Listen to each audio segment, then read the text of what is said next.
আসসালামু আলাইকুম সবাইকে। আশা করি ভালো আছেন। নতুন একটা ভিডিওতে আবারও আপনাদেরকে স্বাগতম। বাসাবাড়িতে অনেক সময় আমাদের ছোট অ্যাম্প্লিফায়ার বক্সগুলো নষ্ট হয়ে যায়, অথবা অনেক সময় আমরা দুটি স্পিকার দিয়ে একটা ছোটোখাটো অ্যাম্প্লিফায়ার তৈরি করার চেষ্টা করি, যাতে করে ইনডোর সিচুয়েশনে ভালো একটা সাউন্ড আউটপুট পাওয়া যায়।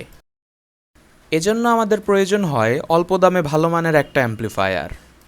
এই ভিডিওটা থেকে আপনি জানতে পারবেন TDA 7297 অ্যাম্প্লিফায়ারটা কোন ক্লাসের, কী ধরনের স্পিকার এতে চালানো যাবে, কত ওয়াট আউটপুট পাওয়া যাবে এবং একাধিক TDA 7297 অ্যাম্প্লিফায়ারের মধ্যে কোনো ডিফারেন্স আছে নাকি, সাথে কত ভোল্ট ইনপুট দেওয়া যাবে, কী ধরনের হিট প্রডিউস করছে অ্যাম্প্লিফায়ারটি, কতটুকু ভলিউম দিলে সাউন্ড ফেটে যায়, কত ইঞ্চির স্পিকার চলবে, সাউন্ডের ক্লারিটি কেমন, বেস এবং ট্রেবল রেসপন্স কেমন, আইসিগুলো কী ধরনের হয় এবং এদের প্রাইস কেমন পড়ে, এই বিষয়গুলো আজকের এই ভিডিওতে আমি ক্লিয়ার করব। তো চলুন শুরু করা যাক।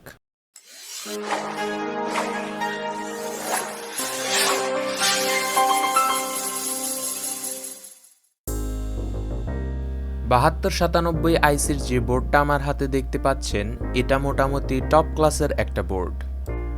এর আইসিটা দুই ধরনের হয়ে থাকে।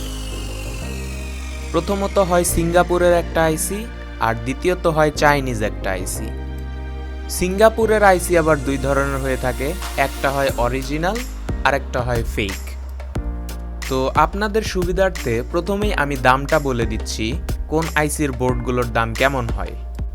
সিঙ্গাপুরের যে ফেক আইসির বোর্ডটা হয় সেটার দাম 90 থেকে 120 টাকার মধ্যে হয়। সিঙ্গাপুরের অরিজিনাল আইসির যে বোর্ডটা হয় সেটার দাম পড়বে আপনার 220 থেকে 250 টাকার ভেতরে, আর অরিজিনাল যে চাইনিজ অ্যাম্প্লিফায়ারটা হবে সেটার দাম পড়বে 280 থেকে 350 টাকার মধ্যে। তো এখন আমি যে বোর্ডটা খুলছি সেটা হলো অরিজিনাল সিঙ্গাপুর আইসির একটা বোর্ড, আর আগের যে বোর্ডটা ছিল সেটা অরিজিনাল চাইনিজ একটা বোর্ড।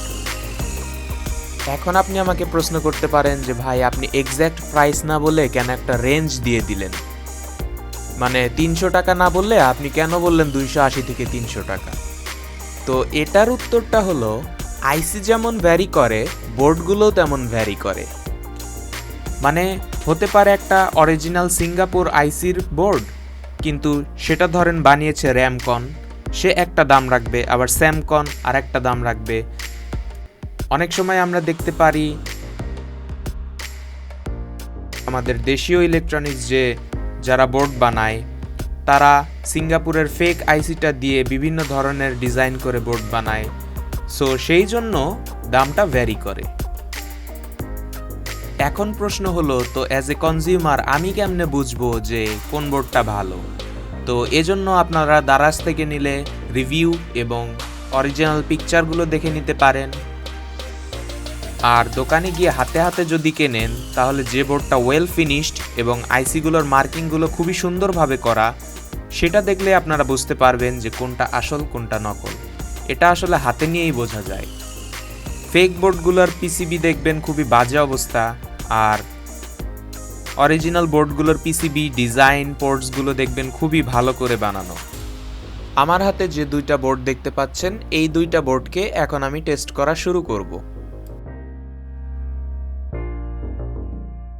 আমার সামনে দেখতে পাচ্ছেন দুটো অ্যাম্প্লিফায়ার বোর্ড রাখা আছে, একটা অরিজিনাল চাইনিজ আইসি এবং আরেকটা অরিজিনাল সিঙ্গাপুর আইসি।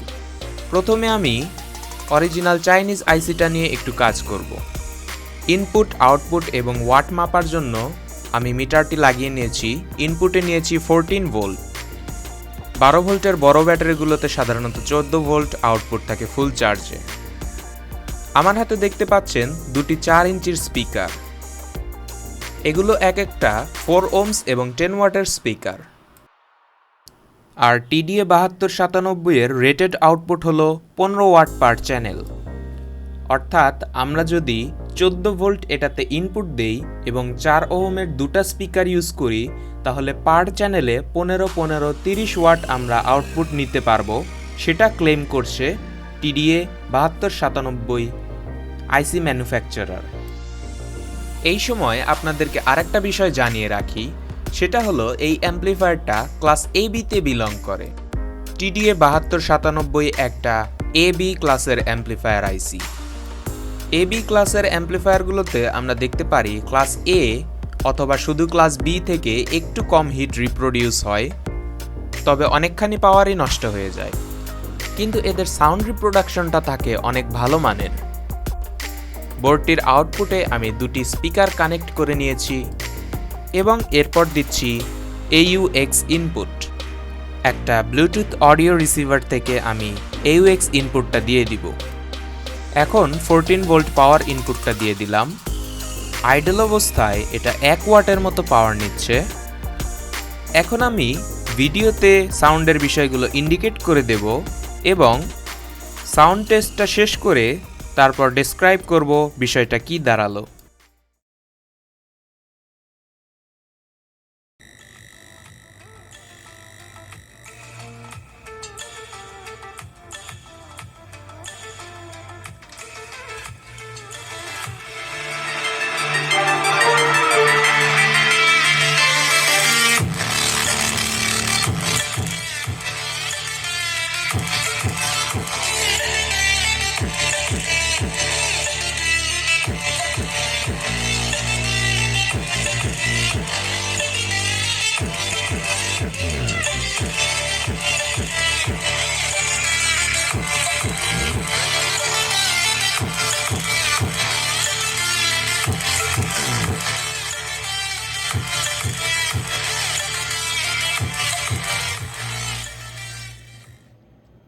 তো ছোটোখাটো একটা সাউন্ড টেস্ট শুনলাম আমরা।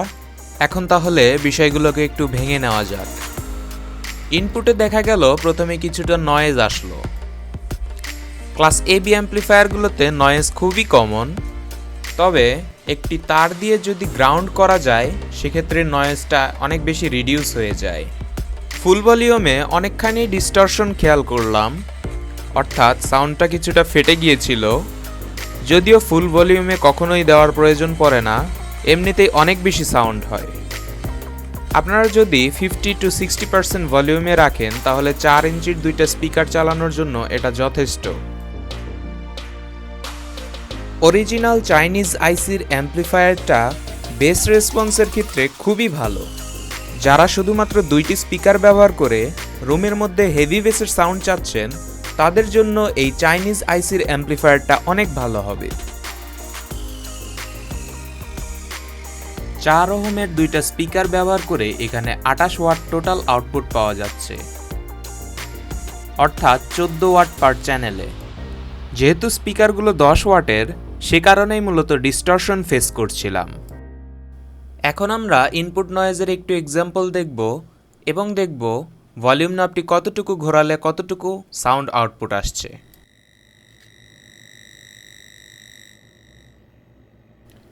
ভলিউম নব ঘুরিয়ে ফুল ভলিউমে এবং জিরো ভলিউমে কোনো নয়েজ পাচ্ছি না। নয়েজ আসছে এই দুইটার যে কোনোটার মধ্যে রাখলে।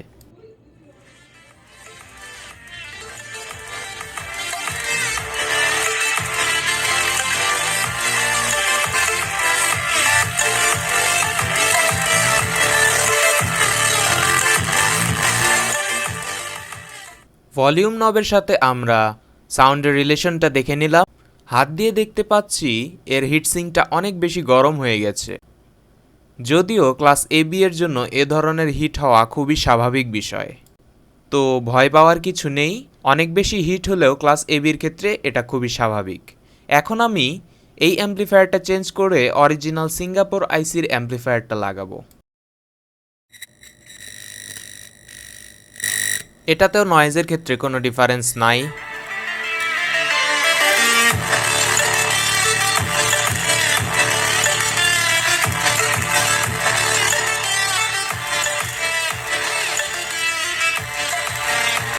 এই আইসিটার ক্ষেত্রে বেস রেসপন্স চাইনিজ আইসি থেকে একটু কম, তবে এটা ট্রেবল বা হাই ফ্রিকোয়েন্সি রেসপন্স অনেক বেশি ভালো।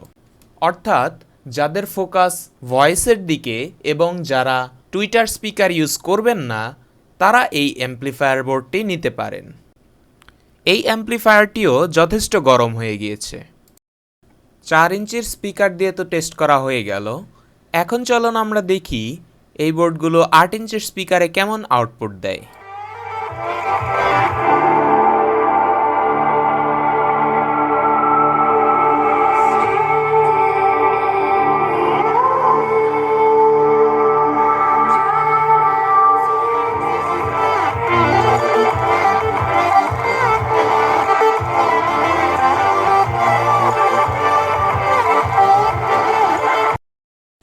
তো ক্লিয়ারলি এটা লক্ষণীয় হলো যে 8 ইঞ্চি স্পিকারে একটু গুমগুমে সাউন্ড হচ্ছে, কারণ 8 ইঞ্চির স্পিকার ব্যবহার করলে তার সাথে একটা টুইটার ব্যবহার করা মাস্ট থাকে।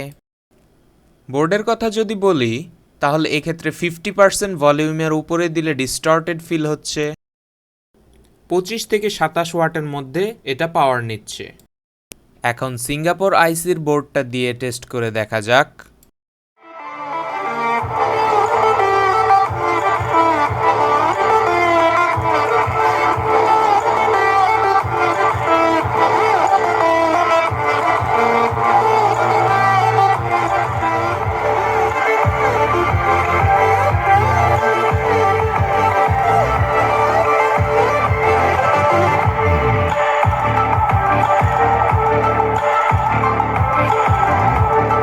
এটা দিয়েও সেম অবস্থাই দেখা গেল। বোর্ড যথেষ্ট হিট হচ্ছে এবং ডিস্টরশন লক্ষ্য করা যাচ্ছে। তবে এই বোর্ডের ক্ষেত্রে ট্রিবল ফ্রিকোয়েন্সিটা একটু হাই রেসপন্সিভ, মানে ভোকালগুলো একটু ক্লিয়ার বেশি আসে। তো বলা যায় মোটামুটি 6 ইঞ্চি স্পিকারের জন্য এটা খুবই ভালো একটা অ্যাম্প্লিফায়ার হবে। আশা করি আপনারা খুব ভালো একটা ধারণা পেয়েছেন এই অ্যাম্প্লিফায়ার সম্পর্কে। আজকের ভিডিও এই পর্যন্তই। ধন্যবাদ সবাইকে। আসসালামু আলাইকুম।